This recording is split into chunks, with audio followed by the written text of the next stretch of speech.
নমস্কার বন্ধুরা, আজ আমরা আবার চলে এসেছি নতুন একটা জার্নি, নতুন গল্প, নতুন একটা ভিডিও নিয়ে। আশা করি আপনারা সবাই খুব ভালো আছেন। আজ আমরা চলেছি বীরভূমেরই অন্য আরেকটি পরিচিত পর্যটন কেন্দ্র মামা ভাগ্নে পাহাড়ের উদ্দেশ্যে। এই মামা ভাগ্নে পাহাড়ের উপর পাহাড়েশ্বর শিব মন্দির, শ্মশানকালী মন্দির ও নিকটবর্তী হেতমপুর রাজবাড়িকে কেন্দ্র করে বীরভূম গুরুত্বপূর্ণ পর্যটন কেন্দ্র হিসাবে গড়ে উঠেছে। এই অঞ্চলে সত্যজিৎ রায়ের অভিযান, গুপি গাইন বাঘা বাইন, আবার সন্দীপ রায়ের রবার্টসনের রুবি, গোসাইপুর সরগরম ইত্যাদি সিনেমার শুটিংও হয়েছে। মামাভাগ্নে পাহাড় হল বীরভূম জেলার একমাত্র পাহাড়। এটি ছোটনাগপুর মালভূমির শেষ ভাগে দুবরাজপুর শহরের কাছে অবস্থিত। এই পাহাড়টি মূলত গ্রানাইট শিলা দ্বারা গঠিত এবং এই পাহাড়ের আশেপাশে কোথাও পাহাড় বা টিলা না থাকলেও ব্যতিক্রমীভাবে এই বিক্ষিপ্ত অনুচ্চ টিলা বহু পুরাণ কথার জন্ম দিয়েছে। কিংবদন্তি প্রচলিত আছে, ভগবান রাম যখন সীতা উদ্ধারে লঙ্কা যাত্রা করেন তখন হিমালয়ের থেকে সেতু নির্মাণের পাথর রথে করে আনা হচ্ছিল। সেই সময় কিছু পাথর পড়ে এই মামাভাগ্নে পাহাড়ের সৃষ্টি হয়।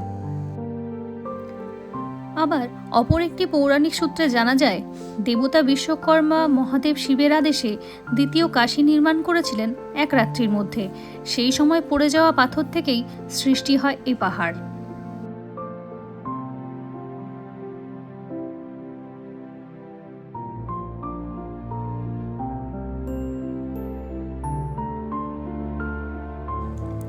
কথা বলতে বলতে চলে এসেছি বেশ খানিকটা পথ, আর দেখুন রাস্তার ধারে সারি সারি গাছ কি সুন্দরভাবে প্রকৃতির শোভা বাড়াচ্ছে। আমাদের এখনকার ব্যস্ততম জীবনযাত্রায় প্রায় কারুর কাছেই সময় নেই আলাদাভাবে এই প্রকৃতির সৌন্দর্য উপভোগ করার। তাই যে কোনো জার্নিতেই আমরা প্রকৃতিকে সম্পূর্ণরূপে উপভোগ করার চেষ্টা করি। আর সেই জন্যই বোধহয় সারাদিনের জার্নির পরেও আমাদের ক্লান্তি অনেকটা কম অনুভব হয়।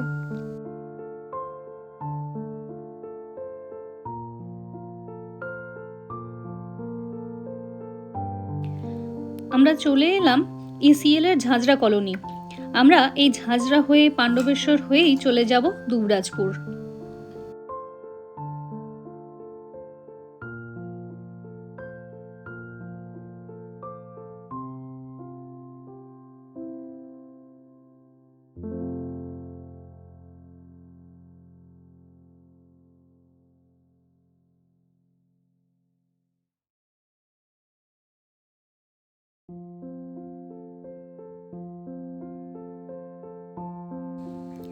এখন আমরা পেরোচ্ছি অজয় নদের ব্রিজ। নদীর জল কমতে কমতে কোথায় এসে ঠেকেছে দেখুন। চর পড়ে প্রায় পুরোটাই চাষের জমি হয়ে উঠেছে। আর ওই দেখুন, ওইটুকুই অবশিষ্ট আছে।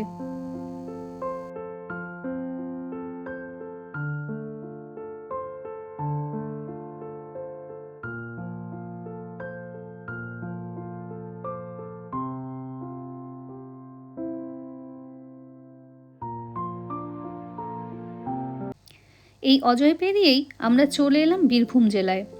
এগিয়ে চললাম দুবরাজপুরের উদ্দেশ্যে। আর আমাদের গন্তব্য মামাভাগ্নে পাহাড়, এখান থেকে আর মাত্র 12 কিলোমিটার।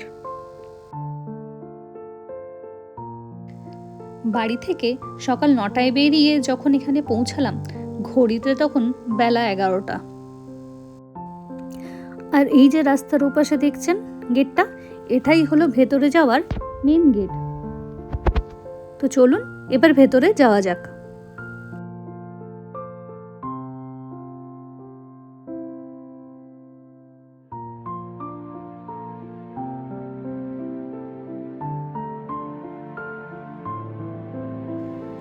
ওই রাস্তা ধরেই এগিয়ে গেলে প্রথমেই আপনি যেটা দেখতে পাবেন সেটা হলো এই পাহাড়েশ্বর শিব মন্দিরটি।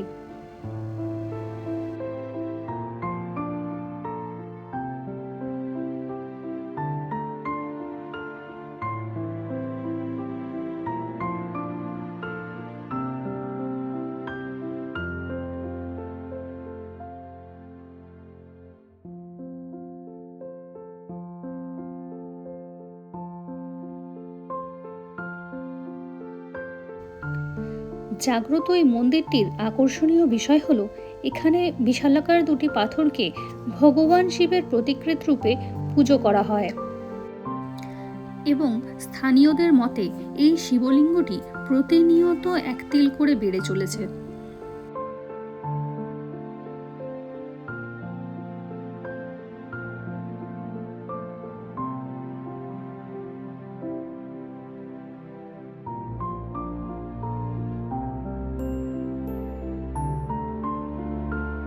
তারপর এই রাস্তা ধরে আমরা এগিয়ে চললাম উপরের দিকে।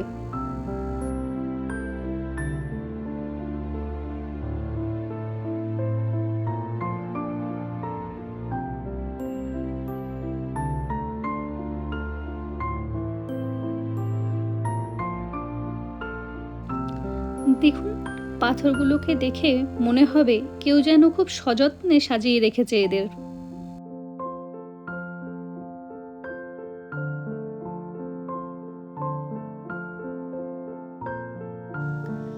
পায়ে পায়ে পৌঁছে গেলাম তন্ত্রসাধক মনুবাবার আশ্রমে। ইনি এখানে 12 বছর অখণ্ড যজ্ঞ করে সাধনা লাভ করেছিলেন, আর এই সেই যজ্ঞকুণ্ড। অনেক লোকজন থাকা সত্ত্বেও এখানকার পরিবেশ কিন্তু একেবারেই শান্ত ও নিরিবিলি।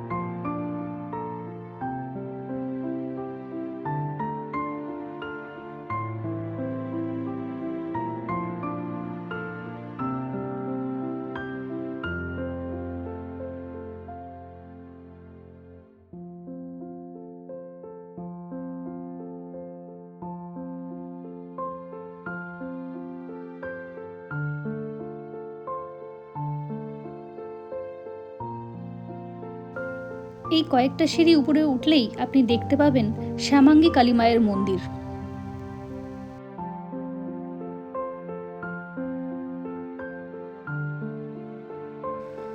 আর ঠিক এর উল্টো দিকেই আছে প্রাকৃতিক উপায়ে সৃষ্ট একটি পাথরের জনি। এখানকার স্থানীয় আদিবাসীরা বহুকাল ধরে এটিকে আসামের মা কামাখ্যার আদলে অম্বুবাচীর দিন মহা ধুমধাম করে পুজো করে থাকেন।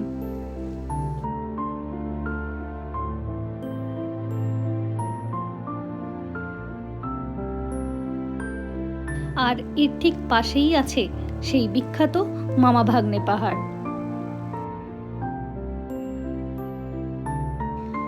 এদের মধ্যে অপেক্ষাকৃত বড় পাহাড়টির উচ্চতা হলো 15 ফুট এবং ছোট পাহাড়টির উচ্চতা হলো 12 ফুট। যুগের পর যুগ ধরে এই দুই পাহাড় নিজেদের মধ্যে এমনভাবে ব্যালেন্স করে দাঁড়িয়ে আছে, দেখে সত্যিই আশ্চর্য হতে হয়।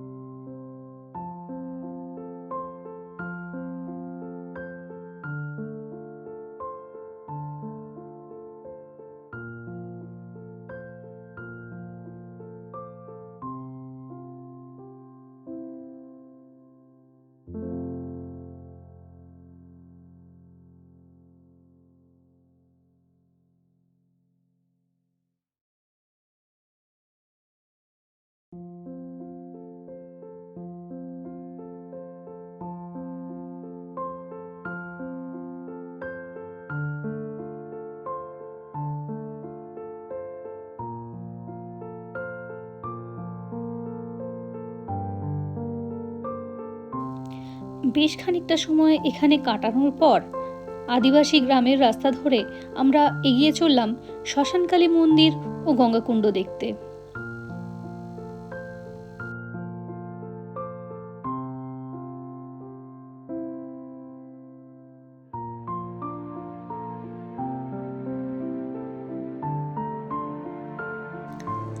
এই দেখুন, এই সেই শ্মশানকালী মন্দির। বহু আগে এখানে ছিল এক ভয়ঙ্কর শ্মশান। পরে সেখানে এই মন্দিরটি নির্মাণ করেন রামজীবন রায়চৌধুরী।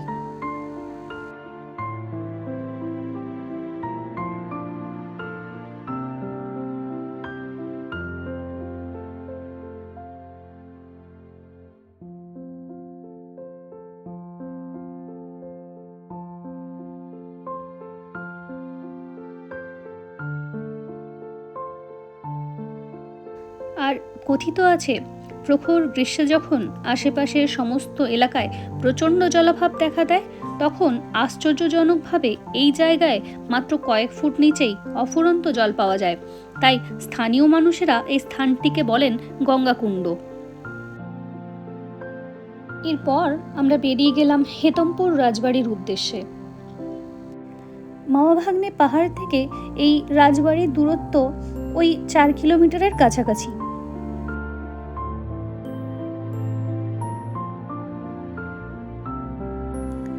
এটি হলো রাজবাড়িটির মূল প্রবেশপথ।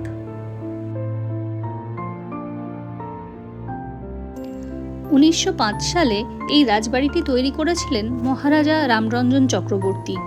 অনেকটা মুর্শিদাবাদের হাজারদুয়ারির আদলে তৈরি হলেও এতে রয়েছে সেগুন কাঠের তৈরি 999টি বিশাল আকার দরজা, তাই একে হেতমপুর হাজারদুয়ারিও বলা হতো। রক্ষণাবেক্ষণের অভাবে আর চতুর্দিকে ঝোপ জঙ্গলে ভরে যাওয়ায় ভালোভাবে আর দেখা সম্ভব হয়নি।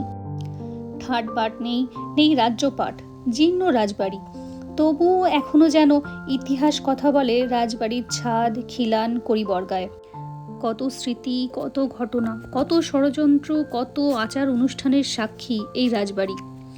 শোনা যায় 7-এর দশকের পর থেকেই ক্রমশ ভেঙে পড়ে এই রাজবাড়ির অবস্থা। বর্তমানে কিছুই অবশিষ্ট না থাকলেও আভিজাত্য যেন রয়েই গেছে। এইসব কথা ভাবতে ভাবতে একটা অদ্ভুত অনুভূতি সাথে নিয়েই ধরলাম ফেরার রাস্তা।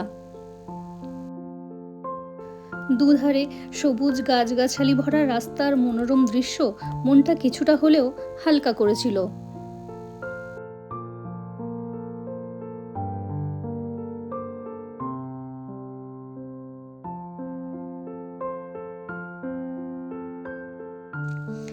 আজকের ভিডিওটা তাহলে এই পর্যন্তই। ভালো লাগলে লাইক, শেয়ার আর সাবস্ক্রাইব করতে কিন্তু ভুলবেন না। ভালো থাকবেন, সাবধানে থাকবেন। খুব শীঘ্রই ফিরবো নতুন একটা ভিডিও নিয়ে।